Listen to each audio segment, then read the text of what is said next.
desenvolvimento da aula. Então, eles pontuaram que o primeiro comportamento é que atualmente a criança tem jogado os materiais que estão sobre a carteira no chão e durante o momento que ele é solicitado para fazer as tarefas de sala. E em seguida os professores pegam esses materiais do chão, guardam na mochila e o André acaba não fazendo a tarefa. Então, eu quero que vocês já comecem a perceber, talvez, qual a função desse comportamento de jogar o material no chão. Qual que seria, então, o antecedente, que eu vou explicar mais um pouquinho à frente, mas a gente já ouviu isso com a Maria Elisa na semana passada. Qual seria a resposta? E a resposta é o comportamento da criança. E qual é a consequência que está fazendo manutenção desse comportamento, né? Todo comportamento tem uma função. Então, qual que é a função desse comportamento? E aí o segundo comportamento citado pelos professores era que durante as trocas dos professores de sala, o André colocava as mãos nos ouvidos e começava a gritar, né? E aí nesse momento alguns alunos eles diminuíam o volume da conversa, né? Ou às vezes até paravam de conversar porque ficavam muito assustados. E a professora auxiliar acabava retirando o André da sala de aula. Então, aí a gente tem dois comportamentos para a gente pensar na funcionalidade e como que a gente poderia tentar resolver tentar ajudar esses professores, né, em relação a essas duas posturas da criança. Antes da gente pensar, pode passar, Marina, a gente precisaria talvez rever alguns conceitos do que a Maria Elisa explicou na semana passada, né? E também unir aí ao caso clínico e ao que vocês já têm de conhecimento. Então, queria começar falando para vocês um pouquinho da importância da tríplice contingência, que a Maria Elisa colocou para vocês na semana passada. Então, em casos específicos, por exemplo, do TEA, que é um quadro heterogêneo, orientações gerais acabam ajudando, mas não é tão efetivo e acaba não atingindo, talvez, os comportamentos problema da criança em questão. Então, a primeira coisa que a gente precisa entender é que a tríplice contingência seria a relação entre esses três fatores: antecedente, resposta e consequência, por isso tríplice, e a maneira como eles se relacionam. Então, a gente entende que todo comportamento tem um antecedente, tem alguma coisa acontecendo naquele momento que desencadeia aquela resposta comportamental, não necessariamente inadequada. Então, alguns gatilhos desencadeiam respostas adequadas, outros gatilhos desencadeiam respostas inadequadas, né, disfuncionais. E a consequência é o que sempre faz manutenção de comportamento. Todo comportamento ele só existe no ambiente porque existe uma consequência mantenedora, que faz manutenção, né? Esse raciocínio, né, em relação à tríplice contingência, na verdade, não é fácil de se fazer e muitas vezes nem é a função do professor fazer. Mas vocês precisam passar as informações para que uma psicóloga, né, o psicopedagoga, alguém esteja acompanhando essa criança, consiga chegar nessa análise, né? Então, a primeira coisa que vocês precisam pensar é na necessidade de operacionalizar o comportamento. Então, o que seria operacionalizar o comportamento? É a gente conseguir trazer o máximo de informações do que está relacionado àquela situação. Então, por exemplo, onde acontece determinado comportamento? Porque às vezes é só no pátio, ou é só na aula de inglês, ou é no pátio, na aula de educação física, na entrada, na saída. Então, a gente precisa estabelecer alguns padrões, né, para a gente conseguir enxergar esse comportamento de uma maneira mais integrada e mais completa. Então, com quem acontece? Então, a gente percebe que às vezes são com algumas pessoas específicas. Em qual horário? Então, tem crianças que explicam, de repente, mais arredias, né, no período do final do dia, porque, de repente, ela já está mais cansada. Então, tudo isso é informação para fazer, para a gente poder pensar e analisar melhor esse comportamento que a criança está emitindo no ambiente. Então, de repente, pensar também quem estava junto, quanto tempo durou o comportamento inadequado, com que frequência acontece. Então, é todos os dias, uma vez por semana. E aí, principalmente, o que estava acontecendo antes. E aí, não precisa ser uma única coisa. Então, a gente pode colocar que, de repente, tinham crianças brincando de antecedente. O professor também chamou atenção por causa de uma queixa. A criança criança estava com vontade no banheiro, então pode ter muitos antecedentes. A gente pode colocar mais de um ali no antecedente. Porque, na verdade, a tríplice contingência, ela envolve levantamento de hipóteses. Eu não tenho certeza absoluta, muitas vezes, do que é o antecedente que está gerando aquele comportamento, tá? E aí eu preciso também, principalmente, identificar o que aconteceu exatamente depois. E aí não precisa ser também uma única resposta. Então eu posso colocar depois, as crianças ficaram em silêncio. O professor deu mais atenção e conversou com ele. O pai foi buscar na escola. Né? Então, assim, muitas podem ser as consequências. E não tem problema a gente colocar várias também. E aí, a análise funcional seria exatamente essa relação que a gente vai tentar analisar entre o antecedente, a resposta e a consequência. E é isso que vai trazer função para a gente do comportamento. É só isso que vai fazer a gente entender por que a criança está se comportando daquela maneira. No caso do TEA, especificamente, a gente tem aí alguns comportamentos que é de feedback sensorial, que inclusive foi o que a Marilisa também colocou na semana passada. Esses comportamentos de feedback sensorial são muito mais difíceis de serem trabalhados, porque a consequência mantenedora, que faz manutenção do comportamento, não está no ambiente. É, na verdade, uma sensação, é como se fosse algo autorregulatório, que faz com que a criança se sinta bem, mas é interno, né? Então, esse tipo de comportamento inadequado é mais difícil de ser trabalhado, tá? E aí, as maneiras que mais se usa para trabalhar mudanças de comportamento são alterações, a gente mexer no antecedente e na consequência. É mais fácil a gente modificar o que está acontecendo antes ou o que está acontecendo depois do comportamento do que o comportamento em si. Principalmente para crianças que não têm autocontrole ou que têm uma dificuldade até de autopercepção, de autoconhecimento, porque ela não consegue trabalhar o comportamento pelo comportamento. E aí a gente precisa agir no ambiente, que seria nessa questão do antecedente e da consequência. Pode passar, Marina.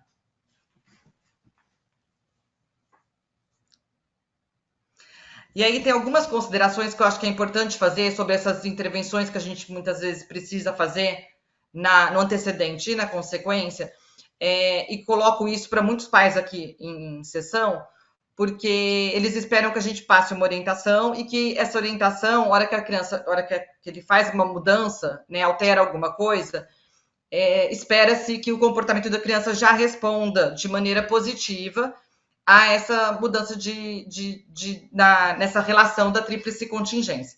E, na verdade, inicialmente, quase sempre acontece exatamente o inverso. Por quê? A criança não quer que nada mude normalmente. Para ela está funcionando muito bem daquele jeito. E muitas vezes, hora que você modifica, por exemplo, a criança ela grita porque ela quer o celular. Estou dando um exemplo. Se ela quer o celular, e aí eu sempre dei o celular, e ela grita porque quer o celular, e aí de repente ela grita, e eu não dou o celular, o que vai acontecer logo no início dessa mudança de comportamento? O comportamento inadequado vai aumentar, a emissão desse comportamento no ambiente vai ficar maior, porque ela não vai entender porque ela não está conseguindo agora, então ela vai gritar ainda mais. Então, inicialmente, a gente precisa entender que é comum que o comportamento piore, até que chegue num determinado momento que a criança percebe que aquilo não funciona mais, e aí o comportamento entra em extinção. Mas antes do comportamento entrar em extinção, a criança faz tentativas porque aquilo sempre deu certo. E aí o que sempre deu certo, ela continua tentando. E aí o segredo para se trabalhar, né, essas intervenções por meio da tríplice contingência é a consistência. Então, a hora que eu decido fazer uma alteração, principalmente na consequência, eu preciso ter muita firmeza e ter muita certeza de que eu vou dar conta de cumprir aquilo. Porque a gente corre o risco de cair no que a gente chama de reforço intermitente, que é o reforço que mais faz com que o comportamento depois seja difícil de ser retirado. Porque é como se fosse assim, às vezes a criança consegue ou às vezes não. Então, ela gritou um dia, não ganhou o celular. Gritou outro dia, não ganhou o celular. Gritou outro dia, aí ela ganhou o celular. Aí ela começa a entender que de vez em quando funciona. E aí ela tenta mais vezes até do que ela estava tentando antes, porque às vezes dá certo. E aí, essa intermitência, né, fazendo esse reforço intermitente, na verdade, eu faço quase que manutenção do comportamento inadequado, sabe-se Deus por quanto tempo. E aí, o ideal é que a hora que eu decida modificar um determinado comportamento e introduzir uma consequência diferente, eu seja muito firme e introduza sempre coisas que eu dou conta de cumprir, que eu dou conta de fazer. Porque se eu começar a fazer uma coisa que eu não vou dar conta, eu vou ter que voltar atrás, e aí, na verdade, eu fiz aquele comportamento ficar ainda mais forte na criança e mais resistente à extinção. Tá bem? Pode passar, Marina. E aí eu queria que vocês pensassem um pouquinho aqui comigo, como que a gente poderia orientar esses professores, principalmente o professor auxiliar, né, diante desses comportamentos do André em sala de aula. Se vocês quiserem escrever aqui um pouquinho no chat também, como que vocês acham que a gente poderia orientar esses professores? E aí eu vou lendo aqui o que vocês pensaram. Alguém tem aí alguma ideia do que fazer?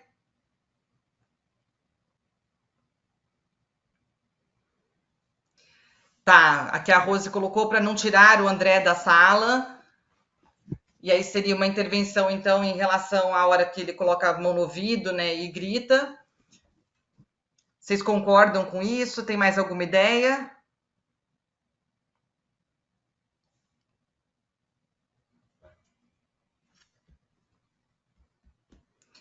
Bem, a gente colocou aqui algumas opções para a gente discutindo. Vamos lá. Pode passar. Vocês acham que seria adequado pedir para os pais buscarem o André mais cedo, para ele ir embora mais cedo da escola? O que vocês acham disso? Porque é bastante comum hoje em dia, né, a gente ter informações de que a criança começa a dar problema, eles entram em contato com os pais e pedem para o pai ir buscar a criança na escola. Mas aí a gente pensando nesse raciocínio que eu acabei de explicar, né, de uma consequência talvez que faça manutenção, a criança tem muitos ganhos, de repente, indo para casa mais cedo. Isso vai fazer com que ela se comporte melhor na escola? Provavelmente não. Provavelmente ela vai ficar ainda mais inadequada, porque ela vai fazendo a relação de que a hora que ela dá trabalho, ela consegue ir para casa, né?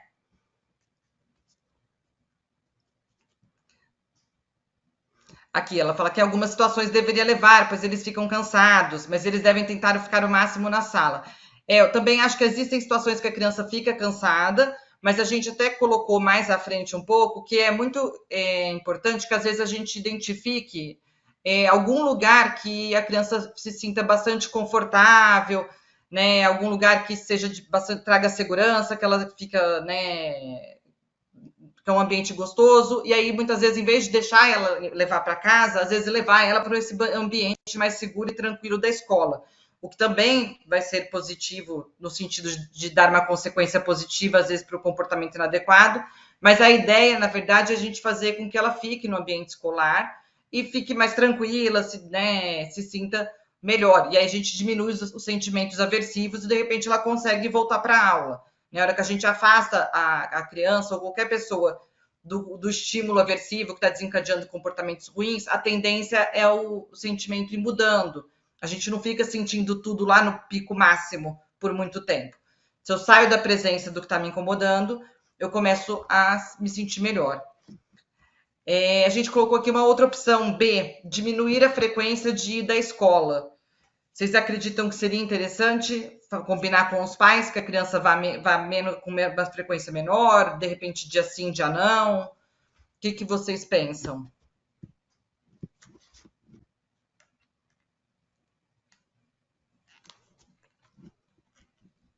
Sim, aqui alguém colocou que acredita que não, também acredito que não.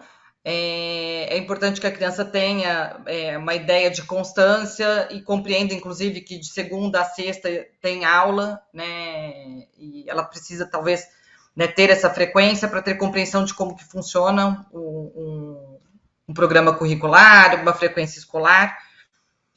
Quando ele jogar os objetos no chão, não tentar usar o repertório que ele gosta em inglês, para que coopere e aguarde sem sair da sala. Oferecer segurança, tem mais alguns comentários aqui que eu tô lendo, tá? Para que se sinta segura na realização das atividades, talvez não está conseguindo realizar a atividade. Sim, essa parte é bastante importante, da gente pensar um pouco nessa questão das atividades talvez serem de mais fácil manejo. E aqui a Daniela colocou exatamente a questão de rotina. Então, a criança ir todo dia para a escola entra na rotina, né? E aí, proteja, é muito importante uma rotina. Isso traz segurança para ele. Então, ele ir um dia sim, um dia não, na verdade, eu acredito que seja mais prejudicial do que produtivo. Pode passar, Marina.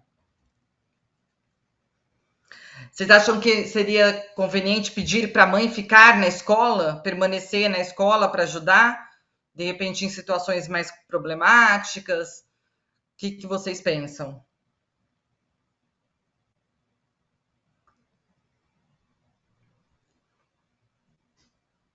Alguém tem alguma opinião aí? Se a mãe deve ficar na escola com a criança?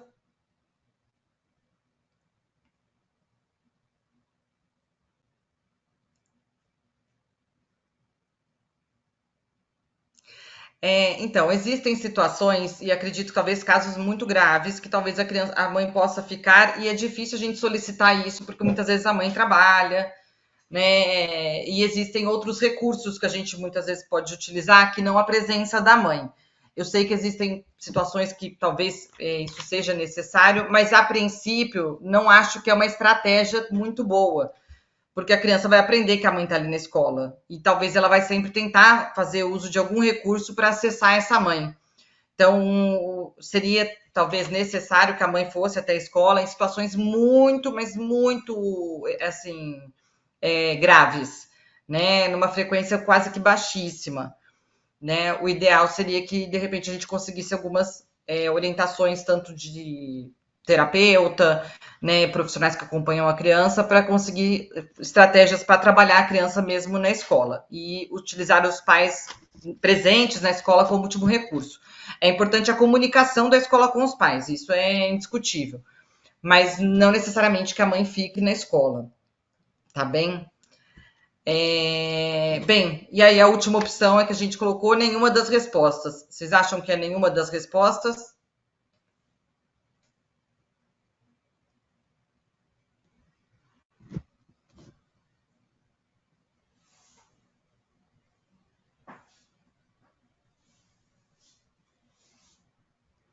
A Marilda colocou aqui que a escola precisa estar preparada para atender os alunos, né? Uma equipe que possa acolher, e é exatamente isso. Lógico que existem exceções, né? Momentos aí que fogem à regra e que talvez a gente precise fazer uso de repente, chamar um pai, uma mãe, mas no geral existem possibilidades diferentes de atuação ali para a gente dar conta de algumas situações. Pode passar.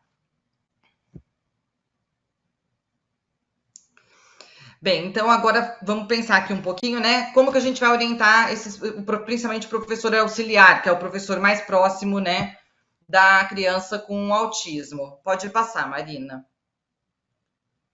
Então, o comportamento 1, né? A criança estaria jogando os materiais que estavam sobre a mesa no chão, quando solicitada a fazer tarefas em sala de aula. E em seguida, os professores pegavam os materiais que estavam no chão, guardavam na mochila, e o André não fazia a tarefa.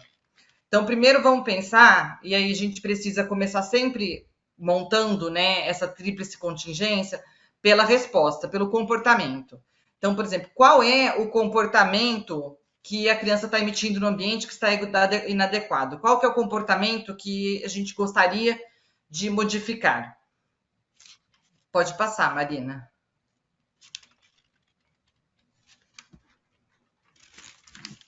Então, o comportamento é a criança jogar os materiais, né, que estavam sobre a mesa no chão. Então, esse é o comportamento que a gente gostaria de mudar.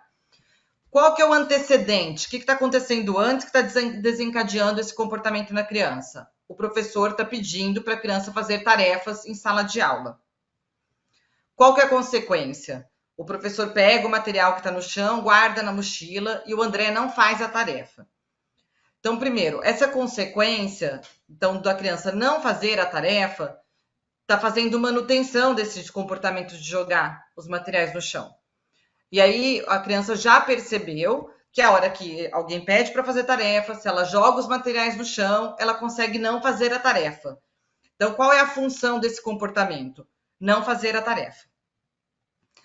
Como que a gente pode tentar atuar nessa situação que a gente colocou aqui? Vocês têm alguma ideia nessa situação específica? O que, que a gente pode fazer? Então, até já escreveram aqui, não tirar o André da sala. Ah, não, isso aí foi no comportamento 2. Dessa situação, alguém tem uma ideia do que pode ser feito?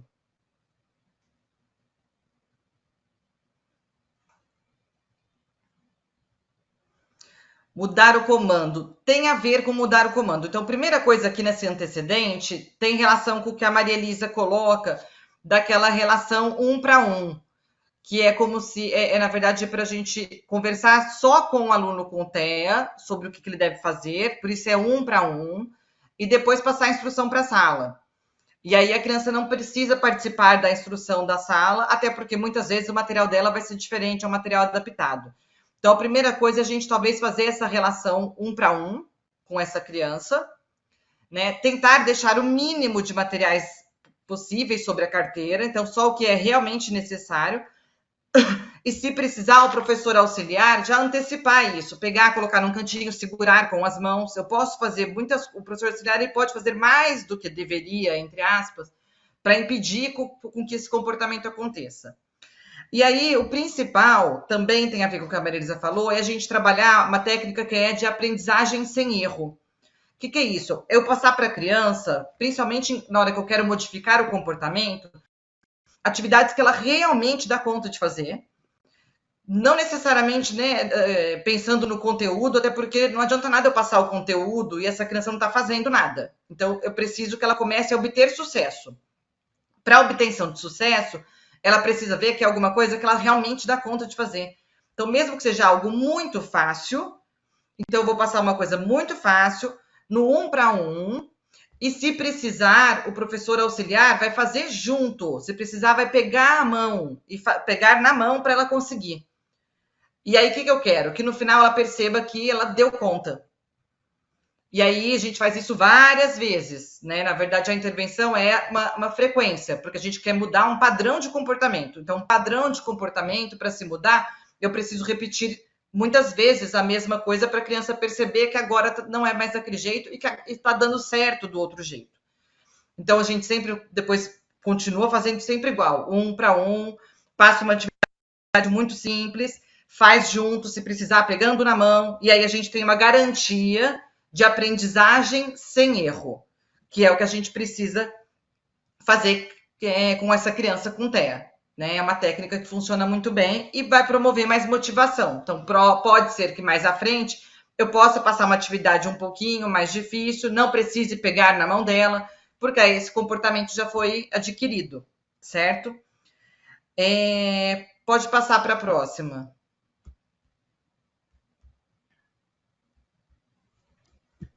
Então, no segundo comportamento, durante as trocas dos professores, né, o André levava a mão aos ouvidos e gritava. E foi observado que durante os gritos do André, os alunos que estavam conversando faziam silêncio, pois às vezes se assustavam, e o professor auxiliar acabava retirando ele da sala. Como que a gente pode atuar nessa situação?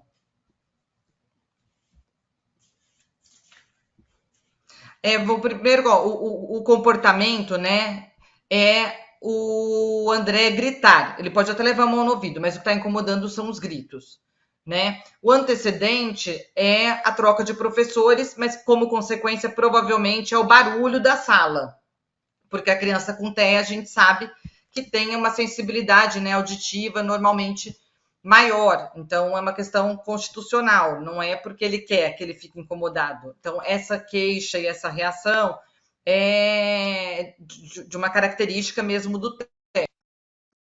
E, como consequência, os alunos que estavam fazendo barulho, conversando, diminuem o volume ou param de conversar, e o professor acaba retirando ele da sala. Então, tem o comportamento, né? O antecedente, que é o barulho na troca de professores, e a consequência, que é os professores, as crianças pararem, às vezes, de conversar, de fazer barulho, e ele ainda sair da sala. O que vocês imaginam que pode ser feito nessa situação?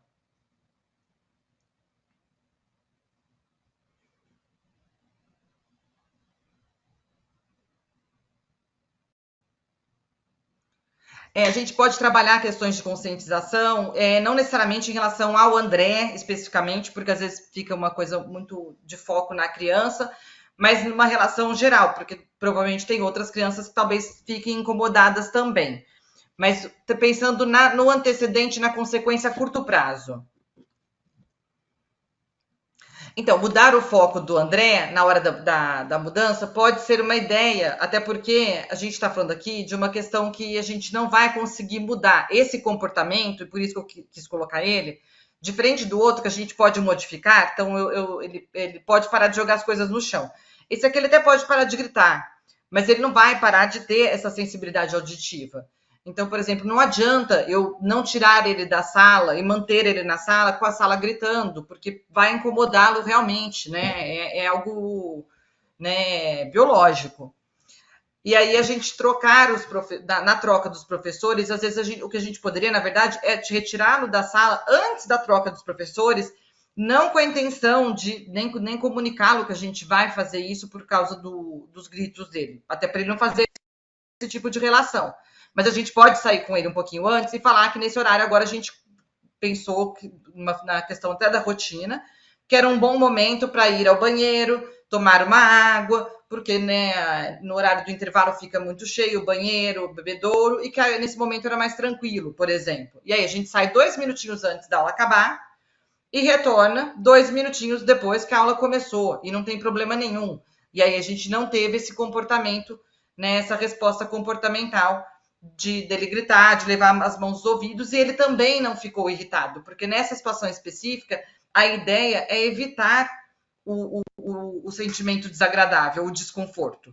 Né? A criança irritada, ela vai ter menos concentração, ela vai ficar menos suscetível aos comandos, ela vai ficar mais arredia. Então, nesse caso especificamente, mais importante seria a gente agir realmente no antecedente. Né? E a consequência, que faz manutenção do comportamento, na verdade, nem iria acontecer, porque a gente já conseguiria eliminar a resposta inadequada, tirando ele da sala 2 minutinhos antes da aula acabar. Certo? Pode passar? Bem, agora a Marina e a Flávia vão conversar com vocês um pouquinho sobre algumas orientações e recomendações que são gerais.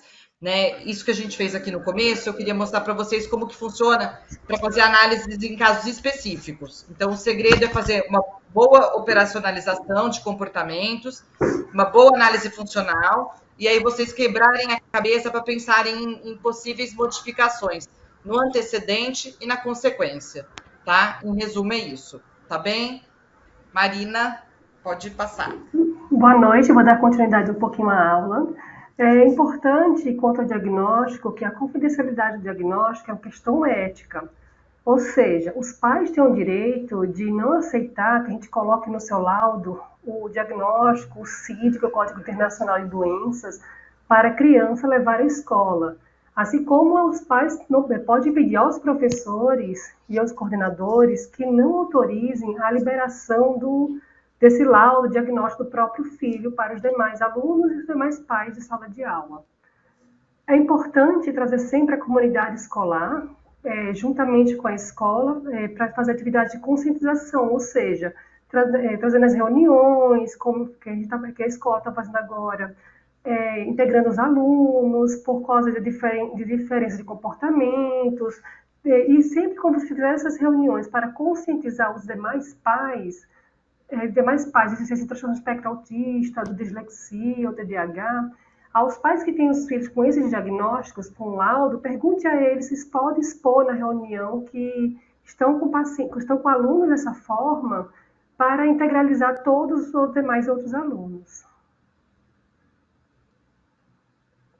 Flávia, você está aí? Ou eu continuo?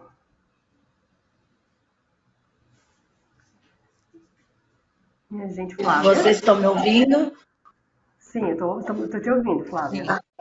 Eu continuo aqui, então. Bem, a Lívia, né, explicou muito bem essa questão toda aí comportamental, né? E eu vou colocar para vocês um pouco dessa importância dentro desse contexto pedagógico.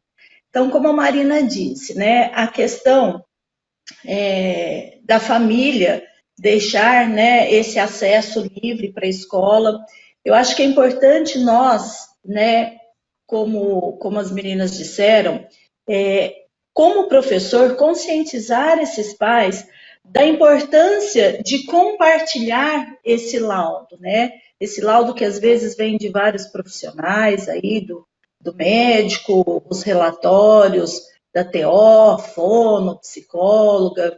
Então, é importante que o professor tenha acesso a esses relatórios para que ele entenda, né, o funcionamento dessa criança, porque dentro do espectro, cada um tem uma necessidade e a gente vai entender melhor para quê? Para que nós possamos estabelecer alguns objetivos bem específicos para cada aluno.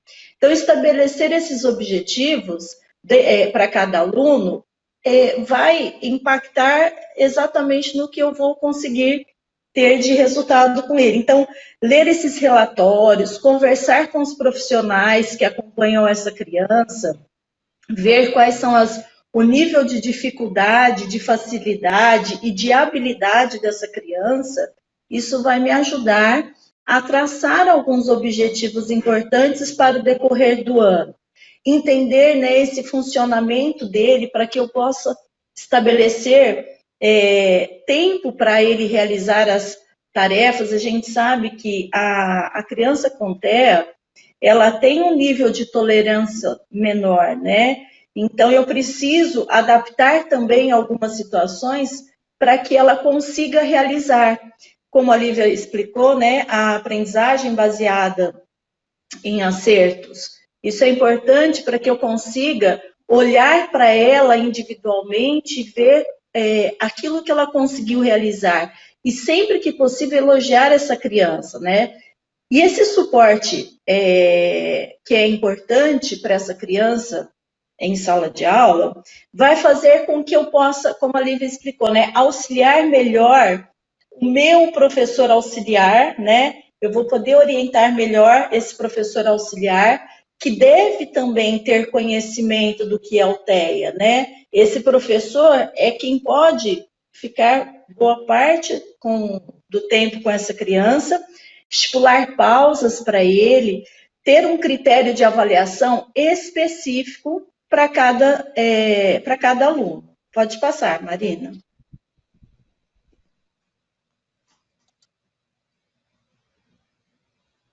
Só.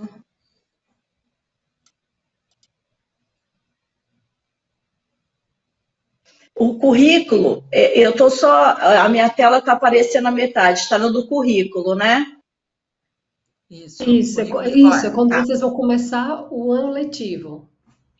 Isso, né? Ainda no início do ano letivo, por exemplo, a Lívia estava falando a questão, né, do barulho, essa criança tem uma hipersensibilidade. Então, quando a gente pensa em adaptações, a gente não deve pensar apenas na redução do conteúdo. A redução, muitas vezes, dependendo, né, de como essa criança está, como ela funciona do ponto de vista cognitivo, comportamental, ela vai ser super importante. Mas adequar um currículo para o TEA não é só reduzir, é adequar mesmo. E a gente entende que essa adequação ela pode vir, inclusive, a adaptação do ambiente dele, né? Então, uma adaptação numa sala onde tenha, seja próximo de lugares que não sejam tão barulhentos, por exemplo. Às vezes, isso já aconteceu com um paciente meu. Tinha uma sala com ventilador que fazia muito barulho e o ar-condicionado também. Então, isso deixava a criança extremamente irritada, nervosa. Então, adaptação ao ambiente, às vezes orientar essa família para que ela chegue um pouquinho antes do início, não da aula, para que a criança possa já entrar na sala tranquilamente, ou às vezes chegar um pouquinho depois para não ter tanta confusão ali na hora de entrada e na hora de saída, às vezes a família ser orientada a pegar essa criança um pouco antes, e também para que a gente entenda como essa criança ela funciona e aquilo que eu posso dar para ela do ponto de vista pedagógico. Pode passar, Marina. Então, a gente às vezes fica preocupado com a questão, né? Essa criança não escreve. Então, eu preciso usar um vocabulário apropriado, né? Para o contexto dessa criança. Então, usar palavras mais simples. Às vezes, usar palavras mais simples não são palavras infantis. Tornar esse processo, né, o mais concreto possível. Nós sabemos que as crianças com TEA, eles aprendem melhor visualmente, né? Eles aprendem melhor através dessa metodologia de aprendizagem sem erros e também quanto mais concreto, melhor. Por isso é que a gente fala muito dessa questão de figuras, colocar figuras, né? Dar a ela comandos positivos, né? Tornar esse processo... A equivalência de estímulos tem a ver com a comportamental. A equivalência de estímulos tem a ver com o que a Maria Elisa falou na semana passada. Então, por exemplo, você mostra a figura, você fala a palavra bolo, né? Foi até o exemplo que ela deu. Aí depois você mostra a figura bolo. Sim. E aí ela aprendeu que aquela figura é bolo. Aí depois você mostra o bolo e mostra os grafemas da palavra bolo. E aí você tem 3 estímulos que você começa a fazer equivalência. No final, eu posso tirar o bolo aqui do meio, e aí ela vai ligar a fonologia bolo com os grafemas bolo, por equivalência de estímulos, entendeu? Exato. Isso, inclusive, a gente pode fazer tanto na parte da escrita, então, por exemplo, frases, né, pequenas frases, a gente vai trabalhando partes, né, para chegar no todo. Essa questão, né, que a Lívia falou, esse estímulo visual, às vezes a gente pensa, né, o professor pensa muito em usar lá nas séries iniciais só, às vezes quando a criança está no processo, né, de codificar, decodificar, então às vezes até na educação infantil, primeiro ano, e muitas vezes nós vamos precisar adaptar para essa criança, às vezes de terceiro, quarto ano. Então, por isso é que esse momento, né, que talvez você tenha individualmente com esse aluno, ele é super importante e vai fazer toda a diferença em todo esse processo dele. Pode passar, Marina. Trazer o conteúdo para o dia a dia, né? Então, não só a questão metodológica, aquilo que você está trabalhando em sala com os demais alunos, mas também a gente entender as peculiaridades de cada criança, aquilo que ela tem mais interesse, né? Essas crianças, às vezes, por exemplo, ela gosta muito de um determinado, do dinossauro, né? Então, vamos trabalhar a questão da escrita do dinossauro, a questão fonológica do dinossauro, vamos trabalhar dessa forma o desenho, aprimorando, melhorando o desenho dela, o traçado dela. Vamos fazer uma menção, por exemplo, com a aula de ciências, alimentação do dinossauro, né, onde ele vive, a geografia. Então, nós precisamos adaptar dentro daquilo que a criança tem de interesse também. Os pedidos claros, precisos e curtos. Não adianta eu querer ficar explicando detalhadamente, né? Olha, agora nós vamos para a aula de ciências, vamos... Não, então assim, olha, na aula de ciências temos isso. Seja bem curto, bem objetivo, tá? Que ela vai responder melhor. Pedir ajuda da criança não só para que ela te mostre como ela gosta de aprender, né? Mas para aquilo que ela também gosta de aprender, não só na forma, mas dentro do contexto daquilo que ela tem mostrado interesse.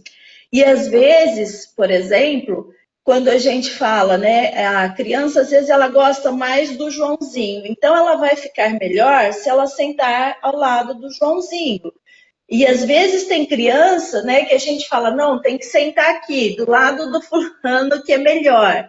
E às vezes essa criança não tem uma relação legal com ela não é uma criança que talvez não vá ajudá-la muito. Então eu consigo fazer com que, a partir daquilo que ela gosta, que ela se sente mais segura, ela faz melhor.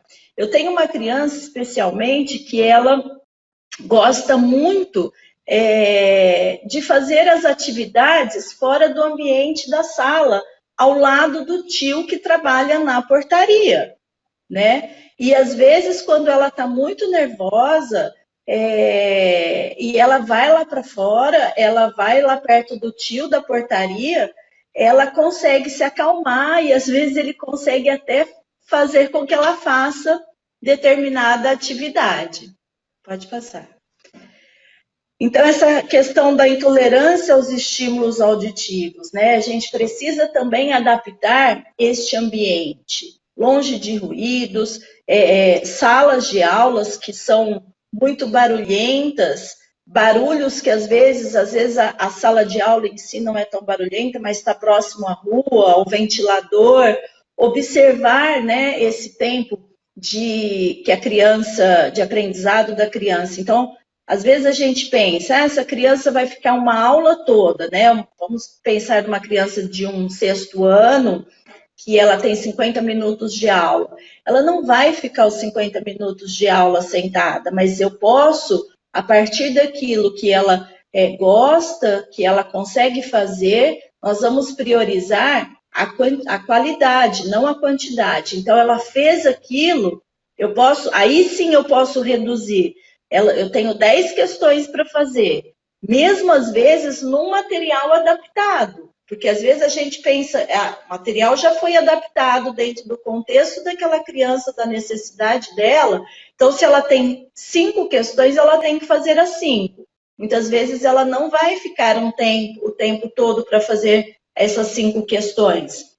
E também é interessante, à medida em que eu trabalho com a repetição, eu diversificar. Então, por exemplo, né, a Lívia, como a gente falou, né, a Lívia deu o exemplo da figura na hora de escrever. Eu posso trabalhar um dia com a figura, no outro dia eu posso trabalhar, por exemplo, com aquelas lousas pequenas que a criança tem acesso, ou, se for o caso, um computador, um outro material concreto. Eu posso diversificar essa maneira de trabalhar com ela. E isso ajuda e não fica naquela situação de mesmice para ela, tá? Pode passar.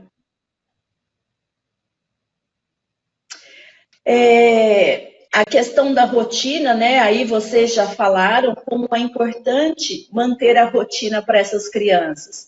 Então, tudo aquilo que nós fazemos para facilitar, né, essa previsibilidade, com agendas, às vezes com quadros, a gente vê que principalmente nas séries iniciais, o professor talvez tenha mais facilidade para trabalhar lá com o painel. Então, colocar as atividades que serão feitas naquele dia, colocar a sequência de atividades. Eu tenho uma escola que, como a sala depois é usada por uma outra turma, a professora optou por tirar fotos, né, dos momentos. Então, por exemplo, porque a gente tem que pensar naquela criança que se comunica e aquela que não se comunica, né? A criança verbal e não verbal. Então, aquela criança, por exemplo, as fotos, né, das crianças indo ao banheiro na hora do intervalo, fazendo atividade, isso também é bem legal e funciona bastante, porque é bem visual. Então, a gente trabalhar com as agendas ilustradas, não só colocando as figuras, por exemplo, para que ela consiga sequenciar as atividades, mas também para facilitar o acesso dela à agenda, porque às vezes ela pega uma agenda e a gente tem o cuidado de todo, né, ter um colega que escreve, o próprio professor que escreve, e, no entanto, ela fica mais difícil para que ela tenha essa autonomia de usar a agenda para se encontrar, né? Para saber o que ela tem que fazer de atividade, para saber o que ela tem para amanhã. Então, a partir dessa maneira, a gente consegue, dessas ilustrações, fazer com que ela realize parte dessa atividade. Aqui tem, pode passar, Marina. Né? Um exemplo, por exemplo, então a agenda é de quem? A agenda é do Brian, né? Então, as atividades que eu tenho para fazer, pode ir passando. A sequência das atividades, então, por exemplo, quando eu entro, né, o que eu faço, e isso pode ser usado desde a criança menor até a criança maior.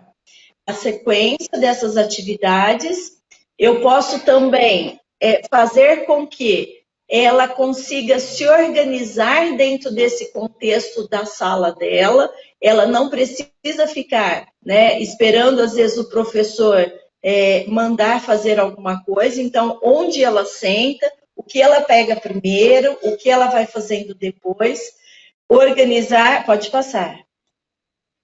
Organização do ambiente físico, então estar sentado próximo, às vezes a gente pensa nessa organização apenas nas crianças pequenas, né? Mas estar sentado próximo a alguém que a criança goste, né? E quando ela gosta muito, ela vai ficar, né? Ela vai pedir ajuda e ela vai receber melhor essa ajuda. O momento do espaço físico também no parque, às vezes essa criança vai para o parque e ela fica perdida, ela vai num brinquedo, vai no outro. Então, assim, tentar organizar esse ambiente e a saída dela ao parque. Pode passar, Marina.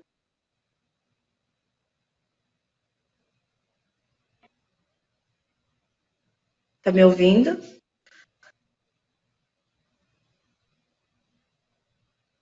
Estou ouvindo. Vai falar alguma coisa, saída de trabalho ou atividade? Espera aí, me fala em qual slide você está. Sala de Que aula, aqui eu só vejo a sistema de metade. trabalho ou atividade? Sistema de trabalho, atividade, para dizer, para informar quais são as atividades do dia, até a chegada, até indo embora. Mostra Na agenda, né? Alunos, exatamente, o que vamos fazer hoje. Então passa o outro para mim. Aqui, deixa eu mudar. Que é o da sequência. Tem esse aqui, atividade visualmente estruturada. Isso, né? Que vai trabalhando com ele. A sequência.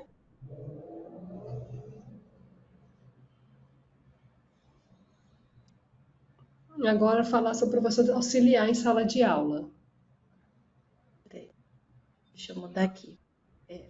Exatamente, né? Como eu havia. Deixa eu só voltar aqui nesse anterior, né? Atividade visualmente. Deixa eu só voltar aqui no. Volta para mim, por favor. Já voltou, tá na visualmente estruturada, é isso? Sistema de trabalho, isso. Tá. Sistema de trabalho, né? Ou atividade. Então, por exemplo, à medida em que ela consegue já ir fazendo aquilo que foi solicitado, ela pode, né, ir listando. Então, ela já conseguiu fazer. Às vezes, quando a gente dá uma tarefa para essa criança, que ela já acha que é muito grande ou que ela não vai dar conta, ela já se nega, não quer fazer. À medida em que ela vê que ela tem condição de ir fazendo essas atividades, né, e ela vai dando conta, e o professor vai dando esse reforço, isso ajuda muito. Às vezes são pequenas situações que a gente vai elogiar, que a gente vai, por exemplo, colocar para ela que ela está dando conta de fazer. Isso ajuda muito essas crianças com TEA. Pode passar o outro, que é atividade, né, visualmente estruturada. Então, assim, essas crianças precisam de estrutura, né? Então, a gente precisa que ela esteja engajada com a atividade, né, participando, mas a gente precisa dar a ela um material, por exemplo, estruturado. Então, e às vezes dentro daquilo, às vezes não, sempre dentro daquilo que ela consegue realizar, aumentando gradativamente essas dificuldades dela. E para isso, pode passar, Marina. A gente precisa, né, dependendo, a gente sabe que as salas de aulas são numerosas e a gente sabe da necessidade dessas crianças, né, de um atendimento especial, de um atendimento individual. Então, é importante que o professor auxiliar saiba como funciona essa criança, né? O professor auxiliar, ele vai trabalhar junto com o professor titular e muitas vezes ele vai estar não só em momentos ali de sala de aula, mas também no ambiente ali no pátio, na hora do lanche, interagindo com essa criança e às vezes com outras crianças. Então, acompanhar, dependendo do grau de dificuldade ali ou de questões comportamentais dessa criança, esse professor auxiliar também pode estar lá. Por isso é que ele tem que ser um conhecedor também, né? Ele precisa saber como é que é o funcionamento do TEA, embora cada um tenha alguma necessidade individual, é importante que esse professor auxiliar participe, por exemplo, participar das reuniões, ver a evolução dessa criança, né? Isso tudo é importante. Pode passar.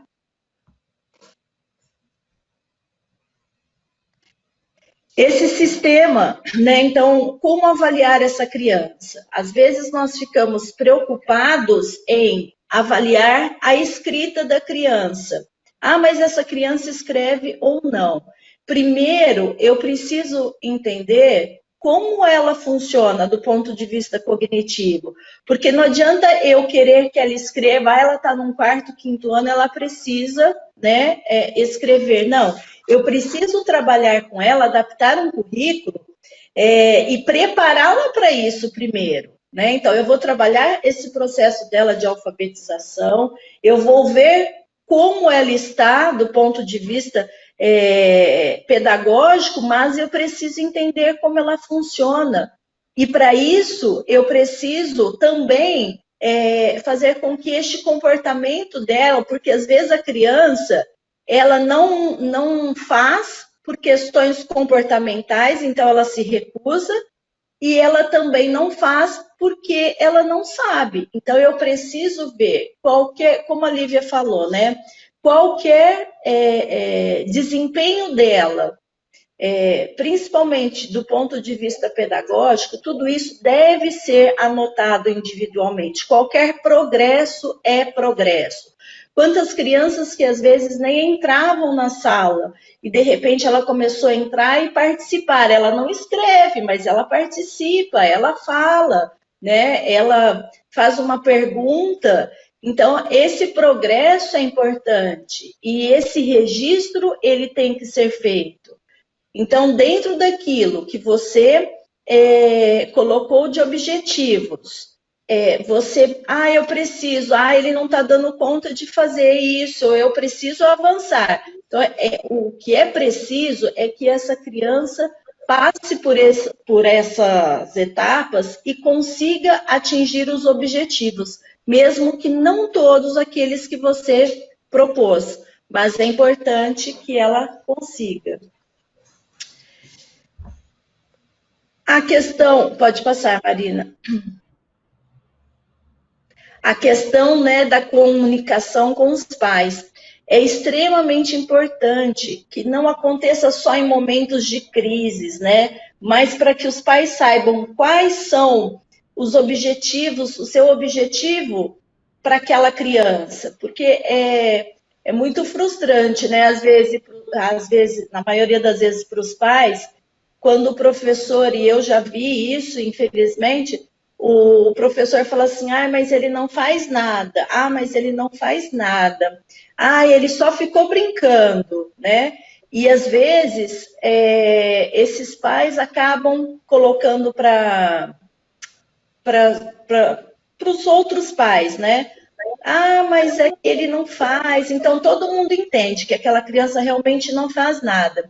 Mas pequenos progressos são importantes serem colocados para os pais. Olha, essa perspectiva de que pode melhorar, né? Eu preciso que os pais também trabalhem com ele em casa. A questão de comportamentos, dos relacionamentos, as pequenas aprendizagem que no final vai fazer muita diferença. Então, essas pais, elas precisam ser regulares. Para quê? Para que você tenha também, pode passar, Marina, para que Só você um também adendo. saiba de como os pais, por exemplo, se essa criança está fazendo uso de alguma medicação, às vezes os pais pararam com a medicação e o professor não sabe. Às vezes houve alguma mudança em relação ao sono. Isso também pode ser feito Ô, através Flávia, da um agenda, minutinho. tá? Essa agenda, Flávia, ela, Flávia, Marina, eu oi. acho que eu tô, Você está um pouquinho, só fazendo um tá adendo me no ouvindo? slide anterior, só um adendozinho pequeno, sobre as características do comportamento da criança, porque é o seguinte, tanto as características do comportamento da criança, vocês podem informar os pais, assim como informar nós, médicos ou terapeutas, as características que ele apresenta em sala. Se é uma criança mais hiperativa, se é uma criança que fica sentada, a criança que não consegue ficar sentada, se é aquela criança que está mostrando atenção ao que o professor está falando, se ela apresenta aquelas estereotipias, não sei se vocês Ronaldo? lembram, já ouviram falar de estereotipias, que são para nós que estamos vendo aqueles movimentos sem função, que é o flap, movimentar das mãos, o pular sem ter motivo. Para nós que estamos vendo esses movimentos estereotipados das crianças com transtorno de espectro autista, não tem função. Mas para os autistas tem função. Essas estereotipias, às vezes, eles usam para autorregulação emocional. E também é importante nos relatórios informar como é que está sendo o relacionamento Oi, com tá os me colegas. ouvindo? Porque, geralmente, as crianças autistas têm uma tendência de se isolar. Então, assim, as características do comportamento que a gente fala aqui, tanto serve para acompanhamento de uma criança com transtorno de espectro autista, assim como serve para auxiliar no fechamento diagnóstico também, porque a gente não depende só apenas do ambiente do consultório médico, também depende dos terapeutas e principalmente da escola, da criança sempre sendo inserida. Pronto, Flávia, pode continuar sobre a agenda diária. Flávia? Então, deixa eu continuar aqui, a agenda diária. A agenda diária é importante sempre que os pais e os professores trocam informações sobre o comportamento da criança em sala de aula. Os pais informam a ocorrência domésticas de sono e a alimentação, porque sabemos que quando a criança não dorme muito bem, ela não vai estar adequada, vai estar com comportamento adequado no próximo dia. Ela pode estar mais irritada, mais sem vontade de aprender. Informar como é que está sendo a alimentação, porque todos nós sabemos que as crianças com transtorno de espectro autista apresentam seletividade alimentar na maioria das suas vezes. Isso é importante para a escola saber, porque como as crianças recebem ou almoço, ou uma refeição, ou um lanche na escola, às vezes a criança fica sem se alimentar, porque não aceita a refeição fora da comida de casa. Então, assim, uma criança sem se alimentar não tem um bom rendimento escolar. E o que acontece? Muitas vezes os pais chegam em consultório médico informando que a escola não está deixando levar os alimentos. E nós, médicos, prescrevemos com orientações, sugerimos uma gentileza da escola para que os pais levem os alimentos que a criança precisa de restrição alimentar. Então, isso facilita para a criança permanecer na escola. É importante também que nessa agenda diária apresente informações escolares, como trabalhos, comemorações e mudanças de rotina. Porque é o seguinte, o transtorno do espectro autista, as crianças podem sim fazer comemorações. Tem crianças com transtorno do espectro autista leve que vão fazer pequenas apresentações no cantinho da sala, no cantinho da apresentação da sala, do palco, não se interagindo muito, mas sim envolvam essas crianças. Quanto a mudanças de rotina, tem que ser informado aos pais que vão ter mudanças de rotina para que a criança do transtorno espectro autista, que possui inflexibilidade, a mudança de rotinas, tem uma melhor aceitação. Por isso, a previsibilidade de mudança de rotinas através da agenda. Então, muitas vezes, quando vocês forem mudar a rotina, no dia já mostre a agenda para a criança, para saber qual vai ser o passo a passo dela, e assim terá uma facilidade maior de aceitação por mudança de rotina. Era isso que queríamos dizer. Eu quero agradecer a atenção de vocês por ficarem aqui com a gente. Muito obrigada por essa noite. Era isso, terminei por aqui. Muito bem, meninas, foi show. Acho que ficou bem didático, partindo do caso, né? Desse caso que não é fictício, é real, né? A Lívia falou que é um caso real. É um caso real. Isso mesmo. Hoje a gente viu o pessoal participando mais, isso deixa a gente bem contente. E agora, então, vamos abrir aí para comentários e dúvidas.